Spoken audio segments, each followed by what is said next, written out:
নমস্কার বন্ধুরা, সুপ্রিয়া রান্নাঘরে আবার একটা নতুন পর্বে তোমাদের সকলকে স্বাগত। বন্ধুরা, শীতের অন্যতম একটা সবজি হলো ফুলকপি। আর এই ফুলকপি রোজ একঘেয়ে রেসিপি খেতে আমাদের কিন্তু ভালো লাগে না। তার জন্য ফুলকপি দিয়ে একটা দুর্দান্ত স্বাদের নিরামিষ রেসিপি আমি তোমাদের সাথে শেয়ার করব, যেটা খুব কম তেল মশলায় বানানো হয়। আর এটা ভাত, রুটি, পোলাও, ফ্রাইড রাইস যে কোনো কিছুর সাথে খেতে অসম্ভব টেস্টি লাগে। তাহলে চলো বন্ধুরা, দেখে নেওয়া যাক রেসিপিটা কিভাবে বানানো হয়।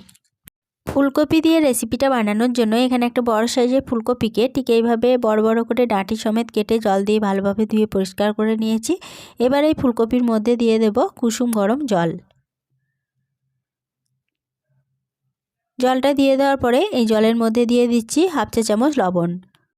লবণটা দিয়ে ফুলকপির পাত্রটা জল সমেত এইভাবে একটু নাড়িয়ে নিচ্ছি, যাতে লবণটা চারদিকে সমানভাবে ছড়িয়ে যায়। এবার এই ফুলকপিটাকে জলের মধ্যে 10 মিনিটের জন্য রেস্টে রেখে দেব, যাতে ফুলকপির মধ্যে পোকামাকড় থাকলে পরে সেটা নষ্ট হয়ে যায়। 10 মিনিট পর ফিরে এসে ফুলকপিগুলো জল থেকে তুলে একটা ঝুড়ির মধ্যে নিয়ে নিচ্ছি। সমস্ত ফুলকপিগুলো তুলে ঝুড়ির মধ্যে নিয়ে ঝুড়িটা একটা সাইডে সরিয়ে রাখলাম। এদিকে গ্যাসের ওভেনে একটা কড়াই বসিয়ে গ্যাসটা অন করে কড়াইয়ের মধ্যে দিয়ে দিলাম পরিমাণ মতো সর্ষের তেল। এবার এই তেলটা গরম হয়ে যাওয়ার পরে তেলের মধ্যে সমস্ত কেটে রাখা ফুলকপিগুলো দিয়ে দিচ্ছি। তেলের মধ্যে সমস্ত ফুলকপিগুলোকে দিয়ে দিলাম। এবার এই ফুলকপিগুলোকে বেশ কিছুক্ষণ নেড়েচেড়ে ভেজে নিচ্ছি।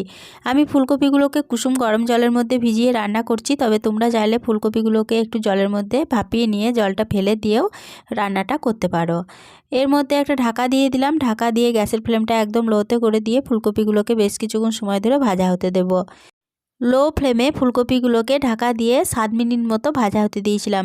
7 মিনিট পর ফিরে এসে ঢাকাটা খুলে নিলাম। আর এই 7 মিনিট ঢাকা দিয়ে ভাজা হতে দেওয়ার ফাঁকে আমি মাঝে 2-3 বার ঢাকা খুলে ফুলকপিগুলোকে কিন্তু নেড়ে চেড়ে দিয়েছি।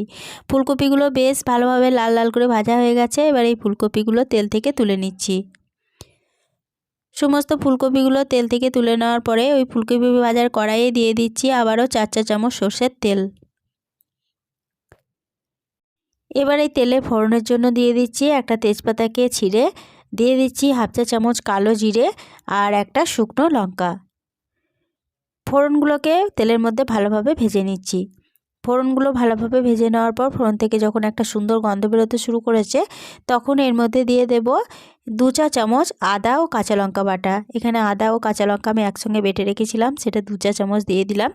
এবার গ্যাসের ফ্লেমটাকে লো টু মিডিয়ামে রেখে আদা কাঁচা লঙ্কা বাটাটাকে বেশ কিছুক্ষণ সময় ধরে কষিয়ে নিচ্ছি।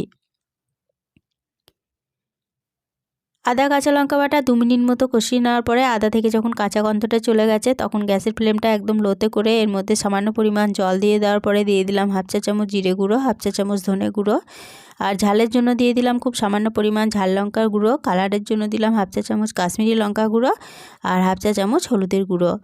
এবার গ্যাসের ফ্লেমটাকে লো টু মিডিয়ামে রেখে সমস্ত মশলা খুব ভালোভাবে কষিয়ে নেব। লো টু মিডিয়াম ফ্লেমে মশলাটাকে 5 মিনিট মতো সময় ধরে কষিয়ে নিয়েছি। মশলা থেকে সম্পূর্ণ তেল ছেড়ে দিয়েছে, মশলাটা ভালোভাবে কষানো হয়ে গেছে। এবার এই গ্যাসের ফ্লেমটাকে আবারও একদম লোতে করে দিয়ে এর মধ্যে দিয়ে দিচ্ছি 2 চা চামচ ধনেপাতা বাটা। আমি 100 গ্রাম ধনেপাতা শিলের মধ্যে বেটে রেখে দিয়েছিলাম, তার মধ্যে 2 চা চামচ এই মশলার মধ্যে দিয়ে দিলাম আর দিয়ে দিলাম খুব সামান্য পরিমাণ জল। এবার গ্যাসের ফ্লেমটাকে মিডিয়ামে রেখে ধনেপাতা বাটাটাকে মশলার সাথে খুব ভালোভাবে একটু কষিয়ে নিচ্ছি। ধনেপাতা বাটা 2 মিনিট মতো মশলার সাথে কষিয়ে নেওয়ার পরে এর মধ্যে দিয়ে দেব ভেজে তুলে রাখা ফুলকপিগুলো। সমস্ত ফুলকপিগুলো দিয়ে দিলাম। এবার ফুলকপিগুলো মশলার সাথে একটু ভালোভাবে নেড়েচেড়ে কষিয়ে নিচ্ছি। ফুলকপিগুলো মশলার সাথে মিনিট 2 মতো নেড়েচেড়ে কষিয়ে নেওয়ার পরে এর মধ্যে দিয়ে দেব 1 গ্লাস পরিমাণ জল। এখানে জলের পরিমাণটা তোমরা যেরকম গ্রেভি রাখতে চাও সেরকম অনুযায়ী কম বেশি করে নিতে পারো। আমি 1 গ্লাস পরিমাণ জল দিয়ে দিলাম। জলটা দিয়ে সমস্ত উপকরণের সাথে খুব ভালোভাবে নেড়েচেড়ে মিশিয়ে নিলাম। এবার এর মধ্যে দিয়ে দেব স্বাদ অনুযায়ী লবণ আর দিয়ে দিচ্ছি হাফ চা চামচ চিনি। এখানে আমি নিরামিষ রান্না করছি, নিরামিষ রান্না একটু মিষ্টি মিষ্টি ভালো লাগে, তার জন্য হাফ চা চামচ চিনি ব্যবহার করেছি। তবে তোমরা যদি মিষ্টিটা কম খেতে চাও তাহলে পরে চিনির পরিমাণটা কমিয়ে নিতে পারো। দিয়ে দিচ্ছি একটা বড় সাইজের টমেটো কুচি। টমেটোটাকে ঠিক এইভাবে লম্বা লম্বা করে কুচি করে রেখে দিয়েছিলাম, টমেটো কুচিটা দিয়ে দিলাম। এবার টমেটোটাও সমস্ত উপকরণের সাথে খুব ভালোভাবে নেড়ে মিশিয়ে নিলাম। এবার একটা ঢাকা দিয়ে গ্যাসের ফ্লেমটাকে আবারও লোতে করে দিয়ে এটাকে বেশ কিছুক্ষণ সময় ধরে রান্না হতে দেব।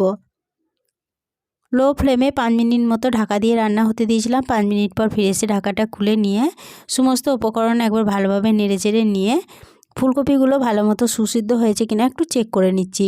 ফুলকপিগুলো খুব ভালোভাবে সুসিদ্ধ হয়ে গেছে। এবার যে ধনেপাতা বেটে রেখেছিলাম তার থেকে আবারও 2-4 চামচ এর মধ্যে দিয়ে দিলাম। আর দিয়ে দিচ্ছি একটা পাতিলেবুর অর্ধেক রস।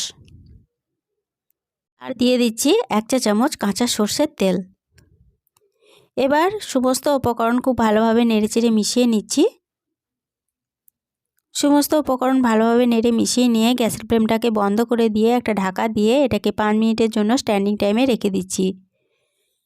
5 মিনিট পর ফিরে এসে ঢাকাটা খুলে নিয়ে ফুলকপির রেসিপিটা কড়াই থেকে নামিয়ে নিয়েছি। গরম ভাত, রুটি, লুচি, পোলাও, ফ্রাইড রাইস যে কোনো কিছুর সাথে খাওয়ার জন্য রেসিপিটা আমার একদম রেডি হয়ে গেছে। আজকে রেসিপিটা দেখে ভালো লাগলে ছোট্ট একটা লাইক দিয়ে এরকম নতুন নতুন রেসিপি পেতে প্লিজ আমার চ্যানেলটা সাবস্ক্রাইব করে আমার পাশে থেকো।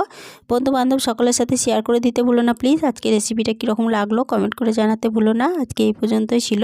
ফিরে আসবো আবার নতুন কোনো রেসিপি নিয়ে।